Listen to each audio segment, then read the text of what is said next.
नबी पाक सल्लल्लाहु ताला अलैहि वसल्लम के गुलामों, बात को समझे। एक मंजर ये कि औरतें छतों पे, आज हम मना करेंगे क्योंकि ये पर्दे की आयतें नाज़िल होने से पहले की बात है। अब आयतें आ गई, अब हम ये इजाज़त नहीं देते।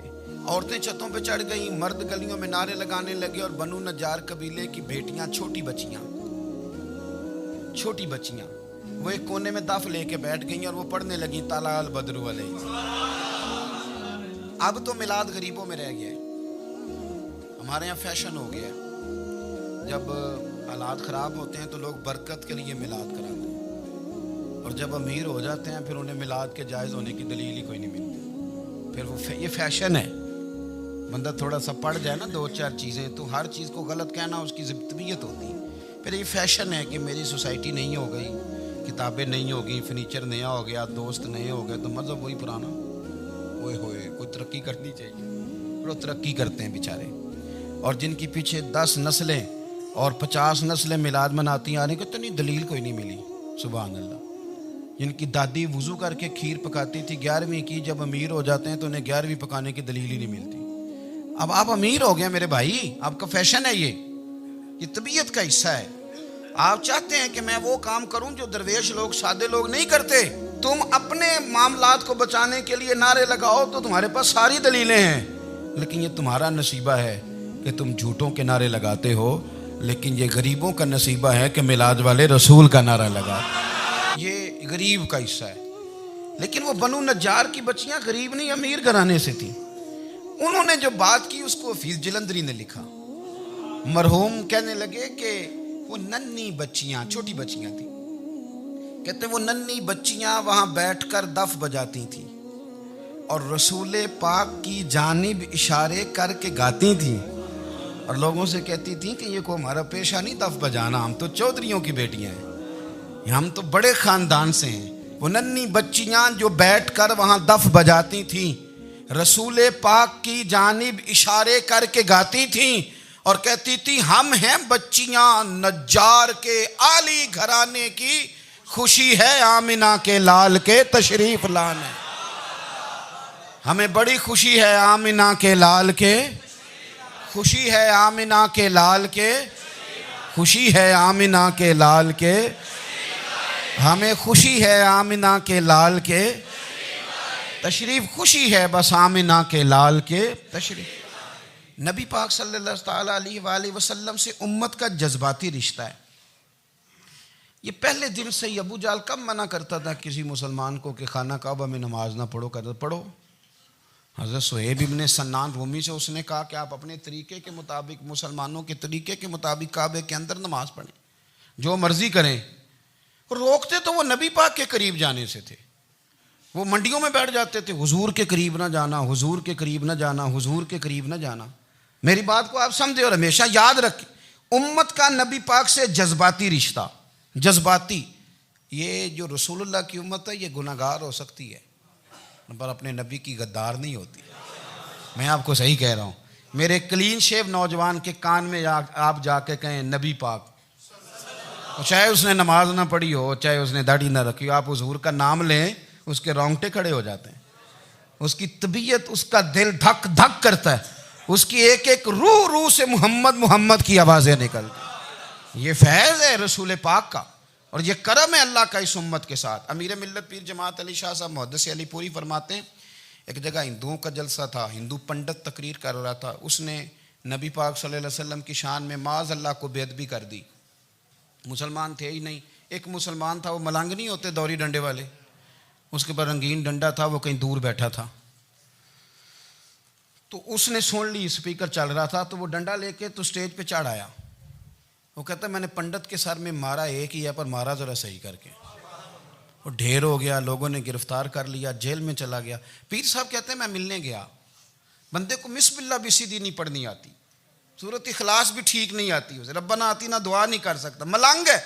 मैं मिलने गया और मैंने कहा यार ना तू नमाज पढ़े, ना दाढ़ी रखे, ना तू मस्जिद जाए, पर तूने कमाल कर दी। तो कहते हैं पीर साहब छम छम रोया और पंजाबी में कहने लगा पीर साहब मैं गुनाहगार हाँ, पर अपने नबी दा गद्दार ते नहीं ना। ये गुनाहगार और गद्दार में फ़र्क होता है। मैं गुनाहगार हूं, पर यह तो नहीं ना किसी की जरूरत कि मेरे सामने मेरे नबी के बारे में बात कर जाए और साड़ी उच्ची ते सुच्ची सरकार ਨੂੰ गल कर जाए। ये बात आप समझें। दुश्मन अहमद पे शिद्दत कीजिए, मुल्हिदों से क्या मुरव्वत कीजिए, शिरक ठहरे जिसमें ताज़ीम रसूल, उस बुरे मजहब पे लानत कीजिए, और मिसले फारज जलजले हो नजद में जिक्र आयाते विलादत कीजिए, और या रसूल अल्लाह की कसरत कीजिए। नबी पाक का प्यार उम्मत के लिए सरमाया हयात है। रसूल पाक के साथ उम्मत का वालेहाना रिश्ता है। नबी पाक के साथ वाले हजरत खुबैब को गिरफ्तार कर लिया मक्के वालों ने। उस वक़्त गुर्बत थी इस्लाम पर। मक्के में सारे लोग इकट्ठे हो गए और चौक में फांसी देने लगे हजरत खुबैब को। कहना आसान है, करना बड़ा मुश्किल है। बंदा जेल में उलझ जाए तो मैंने बड़े बड़े सियाने लोग माफ़ियाँ मांगते देखे, बड़े बड़े लोग कहते देखे हैं कि ये काम बड़ा। कैदे तन्हाई बजाते खुद एक मुसीबत है। आपको अकेला रहना पड़ जाए ना, ये लॉकडाउन हुआ है तो लोग नफसियाती मरीज बन गए। अकेले रहना, तन्हा रहना कुछ छोटा काम है। हजरत खुबैब अकेले, और मक्के का दौर, और चारों जानिब काफर, और चौक में जब फांसी पे लटकाया जाने लगा तो अबू सुफियान बोले और बोल के कहने लगे, यार बंदा कोई काम करके बड़ा पछताता भी है कि यार नतीजा क्या निकला। तो माज़अल्लाह आपका भी नतीजा तो फांसी है, तो आपका क्या ख्याल है। ये आप यकीन करें कि लोग सही सही साथ चलते हैं, थोड़ी सी दुश्वारी उठानी पड़ जाए तो कहते हैं मैं गाड़ी ठीक था, पर इन्हीं पत्थरों पे चल के अगर आ सको तो आओ। मेरे घर के रास्ते में कोई कहकशां नहीं है। लोग ना मीठा मीठा खाना चाहते हैं, थोड़ा कड़वा आ जाए तो मुसीबत बन जाती है। कहते हैं सारे ही फलाने से प्यार करेंगे तो मैं करूँगा, सारे मुखालफत भी करेंगे तो हम इंशाल्लाह प्यार ही करेंगे। ये क्या बात हुई कि हम ज़माने का रंग देख के चलेंगे। अब बाद लोग पछता रहे होते हैं। हजरत खुबैब से कहा, अबू सुफियान ने अभी कलमा नहीं पढ़ते थे, कहने लगे तू इस वक्त फांसी पर लटक रहा है और तेरे नबी मदीने में और आराम में, और उनके सहाबा आराम में, अहले बैत घर में। तेरे ज़हन में अगर इस वक्त यह बात हो कि इस वक्त तेरी जगह पे वो होते माज़ अल्लाह, तो फिर क्या होता। मजमा गैरों का, इलाका गैरों का। ये टाइम आया था अब नारा रिसालत लगाने का। अब टाइम आया हजरत खुबैब ने नारा रिसालत लगाना है, पर लगाना किस तरह है कि काफिर याद रखें। हजरत खुबैब से कहने लगे अगर तेरी जगह हुजूर होते तो फिर तेरा क्या ख्याल है माज़ अल्लाह। तो हजरत खुबैब कहने लगे तुम अभी भी नहीं समझे। ठीक है मैं मक्के में अकेला हूँ, सारे लोग मदीने में हैं, पर मैं पछता नहीं रहा, मैं तो फ़ख्र कर रहा हूँ। मैं फ़ख्र कर रहा हूँ इसलिए कि चोरी करके जान नहीं दे रहा, मदीने वाले की इज्जत पे जान दे रहा हूँ। मैं फ़ख्र कर रहा हूँ। फरमाया सुन, तू कहता है तेरी जगह हुजूर होते और तुम उन्हें यहाँ माज़ अल्लाह फांसी पे लटकाते। फरमाया सुन, मैं तो ये भी पसंद नहीं करता कि मैं घर में बैठा हूँ और मेरे नबी को हल्का सा कांटा भी चुभ जाए। हमारा अपने नबी से मोहब्बत का रिश्ता है। एक कांटा भी हुजूर के कदम मुबारक में चुभे हमें बर्दाश्त। मजमा उनका था, नारे लग रहे थे, हमने मुसलमान पकड़ लिया। लेकिन हजरत खुबैब ने अकेले, अल्लाह करे आपको मेरी बात की समझ आए, अल्लाह करे आपको समझ आए, अकेले जब फांसी के तख्ते के करीब नारा लगाया ना कि मैं तो कांटा भी नहीं चुभने दूंगा अपने नबी को, अब सारे हार गए। अब उस एक जुमले ने ना इनको शिकस्त खुर्दा कर दिया। अब बोल कुछ नहीं सकते थे, गर्दनें झुक गई। और जब सन्नाटा छाया तो अबू सुफियान साथ वाले से कहने लगा बाकी सारी बातें अपनी जगह पर हैं, पर असहाबे मोहम्मद से प्यार तो बड़ा ही करते हैं ना। और वो कच्चा रंग ललारी वाला जेड़ा चढ़दा ते लैंदा रहिंदा, ए इश्क तेरे दा रंग मुहम्मद चढ़ जाए फेर नहीं लैंदा। कहा यार प्यार तो ये करते हैं ना, इसमें कुछ शक वाली बात। इस प्यार से काफिर डरता है। नबी पाक के साथ जज्बाती वाबस्तगी, हुजूर के साथ गुलामों का जज्बाती रिश्ता, और नबी पाक सल्लल्लाहु ताला अलैहि वसल्लम की आमद पर तशक्कुर के जज्बात। इमाम राजी ने लिखा है कि हज़रत मूसा कलीमुल्लाह अलैहिस्सलाम ने तौरात की तख्तियों के अंदर एक उम्मत का जिक्र पढ़ा कि जो उम्मत गुनाह का इरादा करेगी तो गुनाह लिखा नहीं जाएगा जब तक कर न ले, और नेकी का इरादा करेगी तो रब उनकी नेकी लिख देगा, और जब वो कर लेगी तो अल्लाह 10 गुना अजर अता करेगा। और वो ऐसी उम्मत होगी कि जिनके चेहरे क़यामत के दिन नूर की तरह चमकेंगे। और वो उम्मत होगी जिनकी अल्लाह ताला ज़मीन सारी पाक फरमा देगा, जहाँ नमाज पढ़ेंगे नमाज हो जाएगी। ये तज़किरे पढ़ के तो हज़रत मूसा कलीम अर्ज़ करने लगे, अल्लाह ये उम्मत मेरी बना दे। तो रब करीम ने फरमाया कि मूसा नहीं, ये तो मेरे महबूब की उम्मत है। फरमाया ये तो मेरे नबी पाक की उम्मत, हुजूर की उम्मत। अल्लाह अकबर। हज़रत मूसा मामूली आदमी नहीं, वो जलीलुल क़द्र पैगम्बर हैं जिनका कुरान के हर सिपारे में तज़किरा है, कहीं वाज़े तौर पे, कहीं इशारतन, हर पारे में। और हज़रत मूसा अल्लाह के वो नबी हैं जो रब से डायरेक्ट बातें करें कोहे तूर। कहा ए मूसा ये उम्मत तो मेरे नबी की है। तो हज़रत मूसा अलैहिस्सलाम अर्ज़ करते हैं, इमाम राजी ने लिखा है, कहते हैं अल्लाह फिर मुझे अपनी नबी की उम्मत में शामिल कर। ओ यार, हमें लोग कहते हैं मिलाद ना मनाओ। जिस उम्मत में आने के लिए हज़रत मूसा ने दुआ मांगी, जिस महबूब की गुलामी के लिए, हमें तो दुआ भी कोई नहीं मांगनी पड़ी, अल्लाह ने फजल से ही मदीने वाले का गुलाम बना दिया। तो हम हुजूर के तज़किरे ना करें, हम तशक्कुर ना करें, हम नबी पाक सल्लल्लाहु अलैहि वसल्लम की नात ना पढ़ें, हम हुजूर के आने पर जश्न का इजहार ना करें।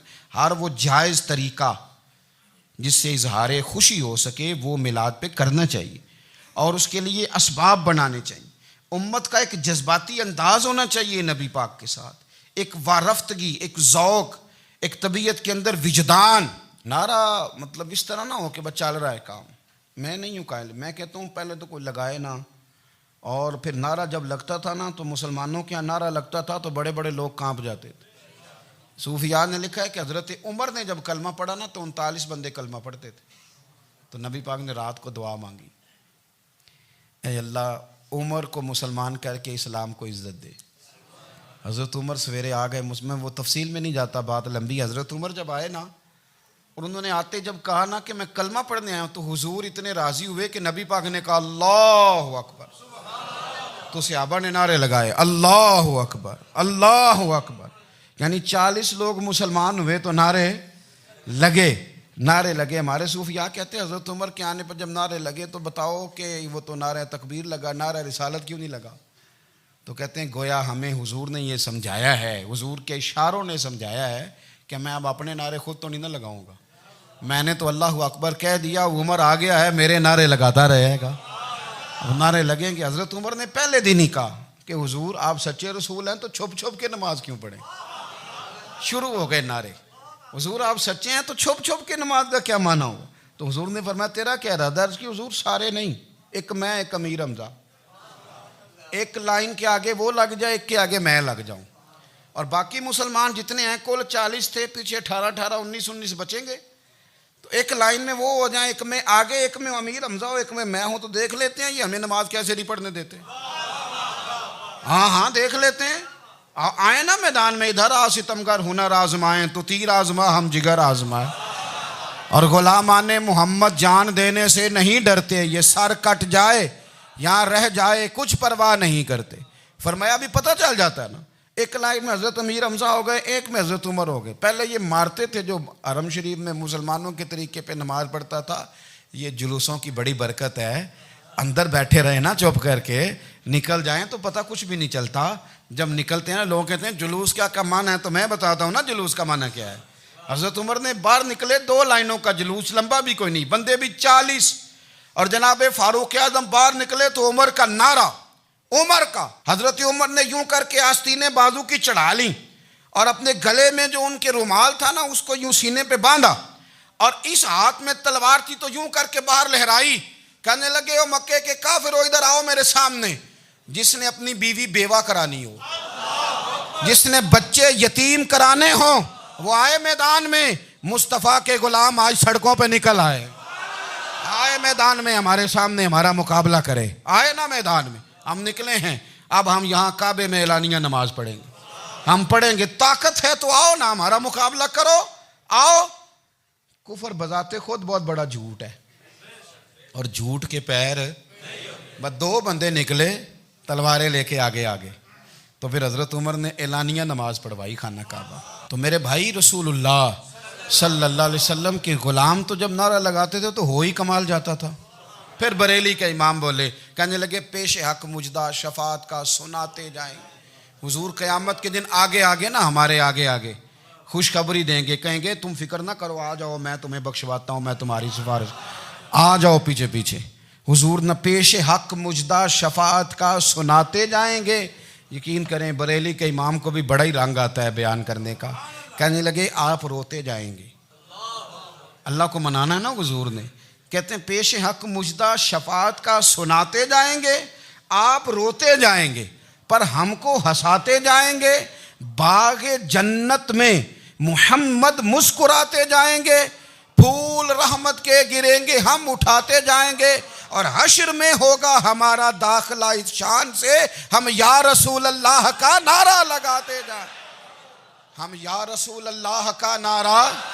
इमाम राजी कहते हैं हुजूर ने एक रुका पकड़ा छोटा सा, एक बंदे को लोग दोज़ख में लेके जा रहे हैं। अच्छा मुझे एक बात बताओ, फैसला पहले हो गया है, अल्लाह के सामने हुआ है और फैसला हो गया और तय हो गया कि दोज़ख में जाना है। वो करीब पहुंच गए दोज़ख के, तो हुजूर ने देख लिया। और बताया किसने? हज़रत आदम ने।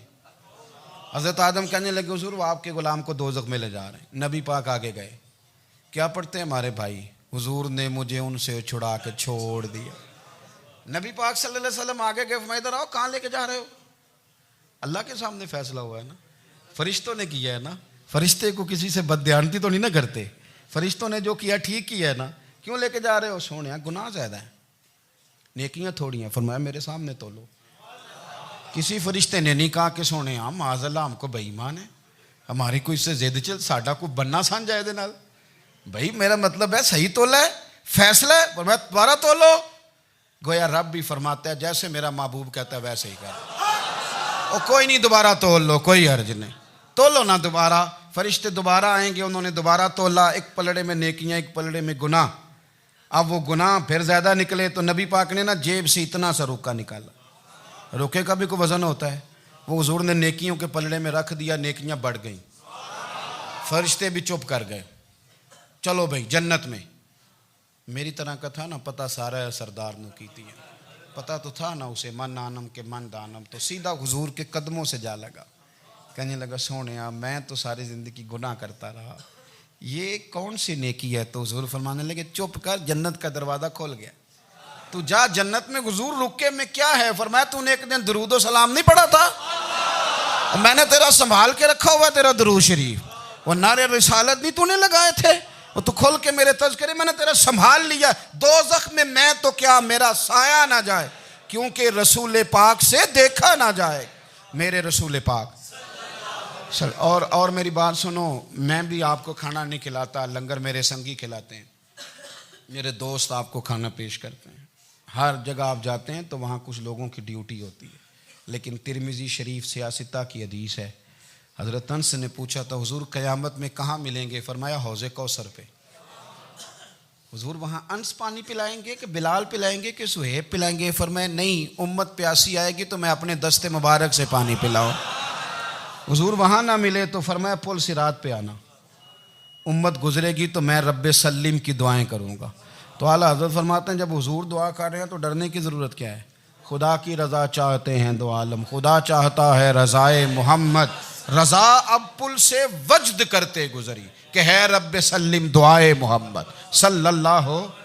तो हुजूर वहाँ मुलाकात ना हुई तो फिर इस हदीस को भी ये हदीस मजबूत कर देगी। हुजूर फरमाने लगे फिर मिज़ान अमल पे आ जाना, उम्मत के अमल तोल रहे होंगे और मैं कामयाबी की दुआएं मांग रहा हूँगा। तो जिसके लिए हुजूर दुआ मांगेंगे नाकाम होगा, नाकाम होगा। अपने बच्चों को हुजूर की मोहब्बत सिखाएं, नबी पाक सल्लल्लाहु अलैहि वसल्लम की ग़ुलामी करें। आपका रिश्ता नबी पाक के साथ मजबूत होना चाहिए, आपके ताल्लुकात हुजूर के साथ मजबूत होने चाहिए। और आपने दाएं बाएं नहीं देखना कि प्रोपेगेंडा क्या है, लोग क्या कह रहे हैं। लोगों को देख के जो लोग रास्ता बनाते हैं वो पीछे रह जाते हैं। आपने ये देखना है कि मेरा हुजूर से निस्बत का ताल्लुक मजबूत है, कोई किधर जा रहा है इससे हमें कोई ताल्लुक। इस वक्त आलमी हालात क्या हैं, कौमी हालात क्या हैं, मुआशी हालात क्या हैं, जर्नलिस्ट क्या कह रहे हैं फलाने के, हमें इससे गरज नहीं है। हमें तो इतना पता है कि हमने अपने नबी को राज़ी करना है। तो इसलिए खूबसूरत महाफिल का जिक्र करें, खूबसूरत दुरूद शरीफ पढ़ें।